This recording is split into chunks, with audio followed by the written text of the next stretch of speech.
कहानी के शुरू में हमें एक डेजर्ट दिखाया जाता है जो कि काफी सुनसान होता है और दूर दूर तक कोई भी नजर नहीं आ रहा था। उस वीरान जगह पर एक बेड होता है जिसके ऊपर एक खूबसूरत सी लड़की सो रही होती है। ये सीन देखने में काफी अजीब था और तभी हम वहाँ पर एक लड़के को देखते हैं जो कि उस बेड के करीब आ रहा था और अभी वो उस लड़की के पास आने ही वाला होता है कि उसे हेडेक होने लगता है और सब कुछ ब्लर हो जाता है और उस लड़की को काफी अजीबोगरीब चीजें देखने को मिलती हैं, जैसे डीमंस के हंसने की आवाजें आ रही थी और एक काफी पुराना बड़ा घर जो कि घोस्टली हाउस था और इसके अलावा और भी बहुत अजीब सीन्स वो देखता और तभी अचानक उस लड़के की आंख खुल जाती है और यहाँ पर हमें पता चलता है कि जो कुछ अभी उसने देखा वो रियल नहीं बल्कि वो उसका एक ड्रीम था। उस लड़के का नाम थॉमस होता है जो कि एक पेंटर था। थॉमस इस तरह के स्केरी ड्रीम्स पिछले कई सालों से देखता आ रहा था। थॉमस इन ड्रीम से तंग आकर एक साइकोलॉजिस्ट को भी ये दिखा चुका होता है और इस वक्त भी वो एक साइकोलॉजिस्ट के पास ही बैठा होता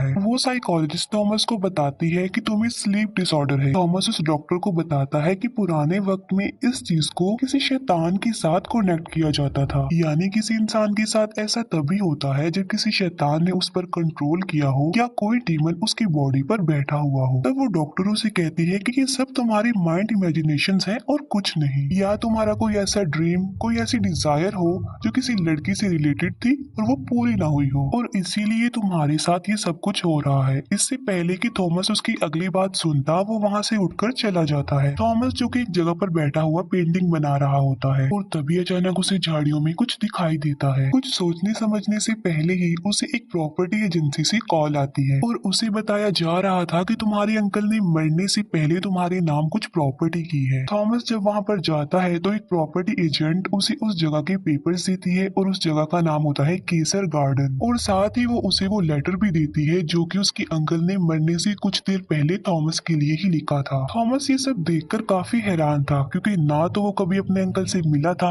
और ना ही कभी उनके बारे में सुना था। थॉमस जब उस एनवेलप को ओपन करता है तब उसमें उस प्रॉपर्टी यानी केसर गार्डन की पिक्चर्स थी और वो प्रॉपर्टी वाला घर बिल्कुल उस घर जैसा लग रहा था, उस घोस्टली हाउस जैसा, जैसा कि उसने अपने ड्रीम में देखा था और अब वो इस प्रॉपर्टी को देखना चाह रहा था। थॉमस वहाँ से चला जाता है और अपने घर में आ जाता है और घर आकर वो अपने अंकल का वो लेटर पढ़ता है। उस लेटर में लिखा हुआ था कि मुझे काफी दुख है कि मैं तुमसे कभी भी नहीं मिल पाया हूँ और हमारी ना मिलने के पीछे रीजन मेरी मदर और ग्रैंड मदर है, लेकिन शायद उन्होंने भी बिल्कुल ठीक किया क्योंकि हमारी फैमिली सदियों से केसर गार्डन से कनेक्ट है और दुख की बात ये है कि केसर गार्डन की मेल्स कर्स्ड हैं। उस लेटर में इस बात का तो जिक्र नहीं होता कि वो कर्स्ड किस किस्म का था और कुछ रूल्स हैं जिन्हें फॉलो करना तुम्हें जरूरी होगा और क्योंकि तुम केसर्स ब्लड लाइन हो तो तुम वहाँ के किसी भी डोर को ओपन कर सकते हो, वो भी अपने ब्लड के साथ। और उसे वार्निंग देते हुए लिखा होता है कि एक जगह ऐसी भी है जहाँ तुमने नहीं जाना है और वो बेसमेंट है। तुम्हें मेरी बात का बिलीव करना होगा और वो जगह तुम्हारे फायदे के लिए ही बंद की गई है। थॉमस केसर गार्डन जाता है। अब क्योंकि उसके पास कीज नहीं थी तो वो डोर तोड़कर अंदर चला जाता है। वो घर काफी क्रीपी लुक दे रहा था और काफी पुराना था और वहाँ पर जगह जगह पर स्कल्स और डमीज थी जो कि काफी डरावनी नजर आ रही थी।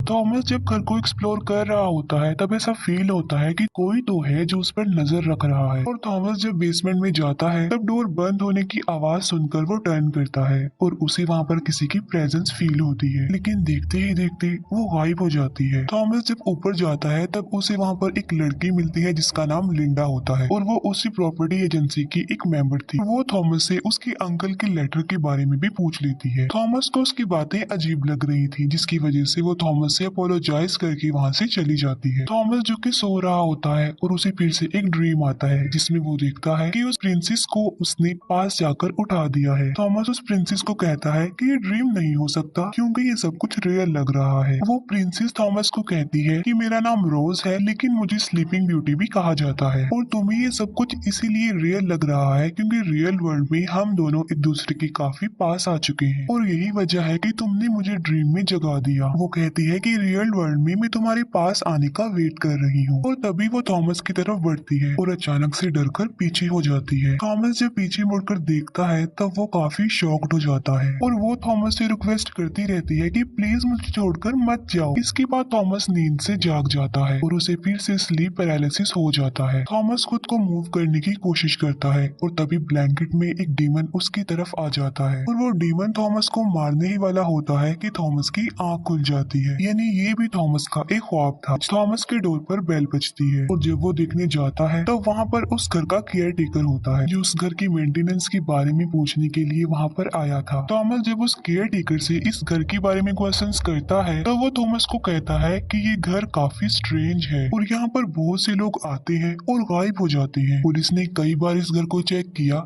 लेकिन उन्हें कुछ भी नहीं मिल पाया। उस आदमी के जाने के बाद थॉमस फिर से घर को एक्सप्लोर करता है। थॉमस को बेसमेंट में एक एंशिएंट डोर मिलता है जिसे ओपन करने की थॉमस काफी कोशिश करता है लेकिन वो दरवाजा उससे नहीं खुल पाता। केसर गार्डन के बारे में और जानने के लिए थॉमस उस जगह के एडमिन ऑफिस में जाता है। पेपर्स को चेक करते हुए थॉमस को एक पेज मिलता है जिस पर कुछ लिखा हुआ था जो कि थॉमस को समझ नहीं आ रहा था। जो कुछ उस पेज पर लिखा था थॉमस उसे अंडरस्टैंड करने की कोशिश कर रहा होता है कि अचानक से उसके स्टमक में पेन होने लगता है और उसे अटैक हो जाता है। थॉमस घबराया होता है, कांप रहा होता है और उसे उसके ड्रीम की वही सीन्स नजर आने लगती है और फिर अचानक से देखते ही देखते थॉमस नॉर्मल हो जाता है। थॉमस लिंडा के पास होता है और वो कहता है कि इस पेज पर जो लिखा है वो तुम्हारी हैंडराइटिंग से मैच हो रहा है, तो अगर तुम उस घर के बारे में कुछ जानती हो तो प्लीज मुझे बता दो। तब लिंडा कहती है कि मेरा भाई वहाँ उस घर में गया था लेकिन अभी तक वो वापस नहीं आया और गायब हो गया और ऑलमोस्ट 50+ लोग केसर गार्डन में गए हैं लेकिन बचकर वापस नहीं आए, ना ही उनका कुछ पता चला कि वो कहाँ चले गए। थॉमस लिंडा को कहता है कि मैं तुम्हारी हेल्प लेना चाहता हूँ। अभी वो दोनों बातें कर ही रही होते हैं कि थॉमस को फिर से अटैक हो जाता है। लिंडा थॉमस को हॉस्पिटल ले जाती है और डॉक्टर बताता है कि थॉमस को पैनिक अटैक हुआ है। थॉमस को फिर से एक ख्वाब आता है जिसमें वो फिर से प्रिंसेस रोज से मिलता है। रोज उसे बताती है कि तुम ही वो पर्सन हो जिसके साथ मैं कर्स्ड हूँ और वो एक डीमन के बारे में थॉमस को बताती है जिसने रोज को वो कर्स दिया। वो थॉमस को कहती है कि जब तक ये कर्स रहेगा रियल वर्ल्ड में हम कभी भी नहीं मिल पाएंगे। रोज थॉमस को एक हिंट देती है कि तुम्हारी ब्लड लाइन ही वो चीज है जो मुझे जगा देगी और उस घर के सारे डोर्स ओपन कर देगी। वो कहती है कि तुम्हारे जागने का वक्त आ गया है और अब तुम्हें जाग जाना चाहिए और ये कहकर वो गायब हो जाती है। लिंडा थॉमस को बताती है कि तुम्हें पैनिक अटैक हुआ था लेकिन अजीब बात तो ये है कि जब मैं तुम्हें उस प्रॉपर्टी में लेकर गई थी तो तुम बिल्कुल नॉर्मल हो गए थे। लिंडा थॉमस को अपने भाई की पिक्चर्स दिखाते हुए कहती है कि वो अपनी फ्रेंड के साथ एक डेयर पूरा करने के लिए यहाँ पर आया था लेकिन तब के बाद उसका कुछ पता नहीं चल सका, वो तब से मिसिंग है और मैं अपने भाई को ढूंढने इस जगह पर आई हूँ। बताती है कि केसर्स फैमिली की डेथ की हिस्ट्री काफी अजीब है। केसर्स फैमिली की मेल सुसाइड और एक्सीडेंट से ही मरे हैं और इससे भी ज्यादा हैरान कर देने वाली बात ये है कि हमेशा मेल्स की डेथ का ही सुनने में आता है।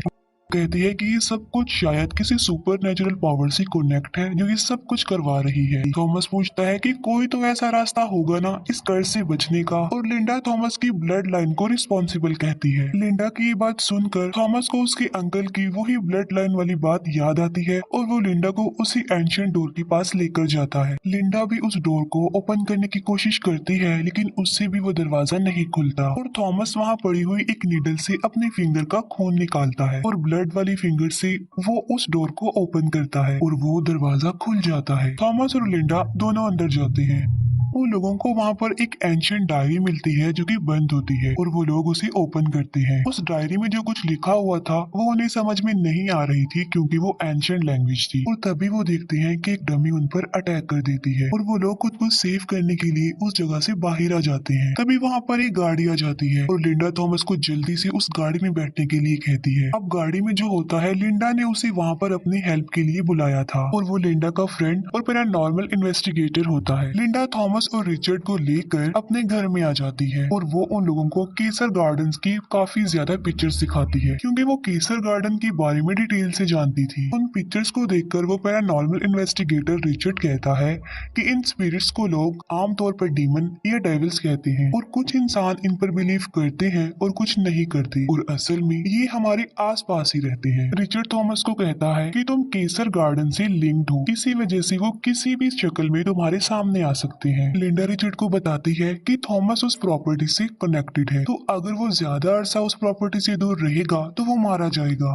थॉमस रिचर्ड की बातों को अजीब समझते हुए वहाँ से बाहर चला जाता है और वो अकेला ही उस एंशिएंट डायरी को देखने लगता है। एक पिक्चर देखकर थॉमस को कुछ याद आता है और वो वापस लिंडा और रिचर्ड के पास आता है। वो कहता है कि मैं उस प्रॉपर्टी से कनेक्टेड नहीं हूँ बल्कि मैं प्रिंसेस रोज से कनेक्टेड हूँ और वो उन लोगों को अपने ड्रीम्स और प्रिंसेस रोज की बातें बता देता है। वो रोज और उसकी कन्वर्सेशन कन्वर्सेशन के बारे में बताता है और कहता है कि जब मैं फर्स्ट टाइम इस प्रॉपर्टी में आया था तब उसने पहली बार आंखें खोली थी। थॉमस कहता है कि अगर हम प्रिंसेस रोज को ढूंढ लें और उसे जगा दें तो उस स्पेल के साथ साथ वो कर्स भी खत्म हो जाएगा। रिचर्ड कहता है कि मुझे इस एंशिएंट डायरी की राइटिंग और उसकी लैंग्वेज समझ में नहीं आ रही है और इसको अंडरस्टैंड करने के लिए हमें लिंडा के फ्रेंड के पास जाना चाहिए। और वो लोग लिंडा के फ्रेंड के पास जाते हैं। असल में लिंडा के फ्रेंड के पास एक सॉफ्टवेयर था जिसकी हेल्प लेकर वो किसी भी लैंग्वेज को अपनी लैंग्वेज में कन्वर्ट कर सकता था। उस बिल्डिंग का केयर टेकर थॉमस से मिलने के लिए केसर गार्डन में आता है। वो उसे ढूंढने लगता है और तभी वही डीमन उस पर अटैक कर देता है और उसे जान से मार डालता है।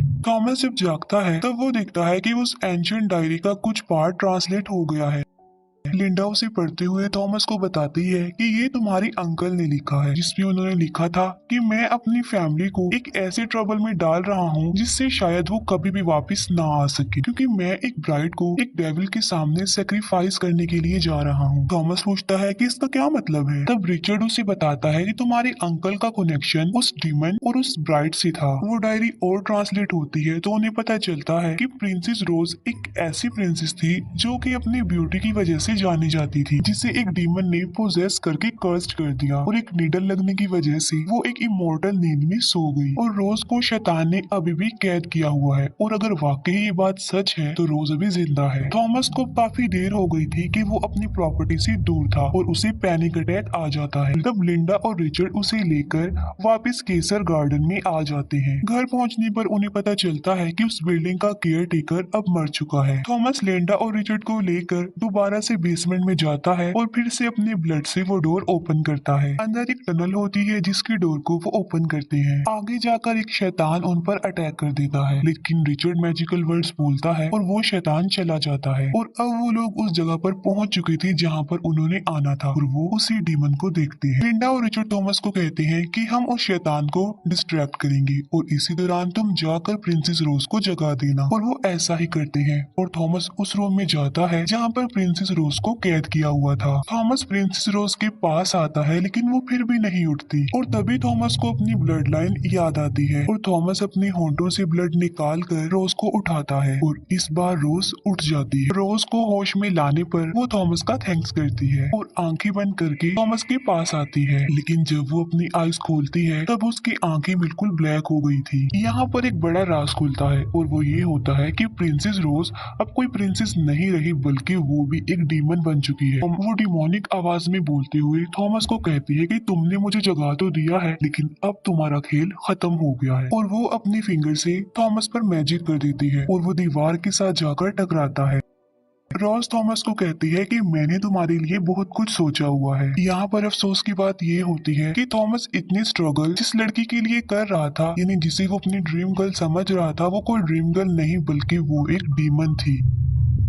रोज को बाहर उसी डीमन की आवाज आती है और वो उस डीमन को मार डालती है और उसका दिल निकाल लेती है। थॉमस इंजर्ड था और वो बाहर आता है और कहता है कि रोज एक डीमन है, उसे मार दिया जाए। लिंडा रोज को स्टैब करने लगती है तो रोज उसका गला पकड़ लेती है और वो ऑलमोस्ट उसे जान से मारने ही वाली होती है, लेकिन नहीं मारती, वो उसे छोड़ देती है। रोज उन्हें टॉन्ट करवाते हुए कहती है कि मैं नहीं चाहती कि तुम इतनी जल्दी मर जाओ, क्योंकि मैं तुम्हें वो सब कुछ दिखाना चाहती हूँ जो मैं करने वाली हूँ। तभी रोज थॉमस को देखते हुए एक लंबा सांस लेती है और ब्लैक स्मोक उन दोनों को उड़ाकर वहाँ से ले जाता है। फिर हम लिंडा के फ्रेंड को देखते हैं जो कि उस डायरी को अपनी लैंग्वेज में कन्वर्ट करके पढ़ रहा होता है और यहाँ पर उसे केसर फैमिली के कर्स का पता चल जाता है। असल में केसर फैमिली के मेल्स का जो ब्लड है वो डीमन को बहुत पसंद होता है, यानी डीमन सिर्फ केसर मेल का ही ब्लड पी सकते हैं। और केसर फैमिली के मेंबर्स की पहचान ऐसी होती है कि पहले उन्हें स्केरी ड्रीम्स आते हैं, फिर उन्हें डीमंस की आवाजें सुनाई देती हैं और पैनिक अटैक्स होते हैं, और वो सब कुछ जो थॉमस के साथ भी हो रहा था। और केसर मेल को इस बात का ख्याल रखना है कि वो कभी भी किसी डीमन से कनेक्ट ना हो। और उसमें ये भी लिखा होता है कि डीमन इस कर्स को कयामत लाने के लिए भी इस्तेमाल करेंगे, यानी जब इस दुनिया का दी एंड हो जाएगा। फिर हम देखते हैं कि रोज थॉमस को लेकर एक ऐसी अजीब सी जगह पर आ जाती है जो कि दुनिया से काफी दूर होती है। रोज थॉमस का ब्लड और अपनी पावर को इस्तेमाल करते हुए कुछ मैजिकल वर्ड्स बोलती है और कहती है कि जल्द ही सब डीमंस जाग जाएंगे और ये सारी दुनिया खत्म हो जाएगी और कयामत आ जाएगी। और इसी स्पेल के साथ ये मूवी यहीं पर एंड हो जाती है। Thanks for watching.